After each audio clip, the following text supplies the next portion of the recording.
hypnosis is suggestion, and I believe that everything in life, from the moment we draw our first breath, suggests to us impressions of the world around us, whether pleasurable or not. And the experiences we have set up certain patterns of reaction and response to various situations we find ourselves in. So if everything in life suggests to us something, then the use of hypnosis for therapy is the application of positive suggestion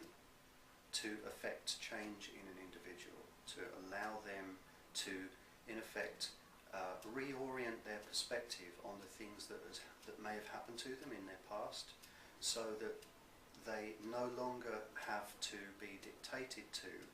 in terms of how they respond to certain things in the present by those things that may have happened to them in the past.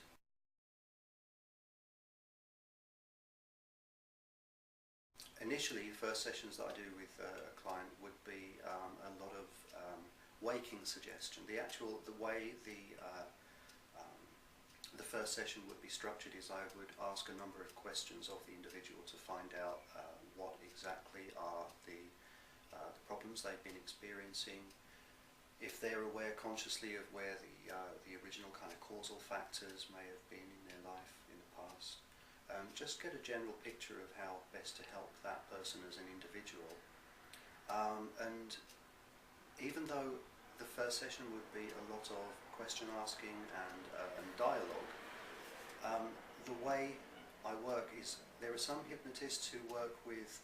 what's called direct suggestion or authoritative direction, which is basically the therapist would tell the person that they are experiencing a certain thing, or they will see this or feel that, which I don't particularly feel is the best way for me personally. Some people it works for, but for me I prefer an indirect approach where it's the way you speak to the person and using certain other non-verbal vehicles for suggesting positive principles and positive ideas to the person, so that they're not necessarily aware consciously of the way the dialogue that I may be having with the client is being steered. Mm-hmm. So even though the first sessions may be a dialogue with the person, I utilise methods of indirect suggestion to help the person to, there's a lot of question asking, so rather than telling a person they will experience this or feel that or anything like that, I ask the person questions. How would you feel if this or that were to happen? Yeah. How would you feel if suddenly you could shift the way you felt about certain things that may have happened to you? How might that be? And then piggyback off of that and work into more detail on helping them to shift their perspective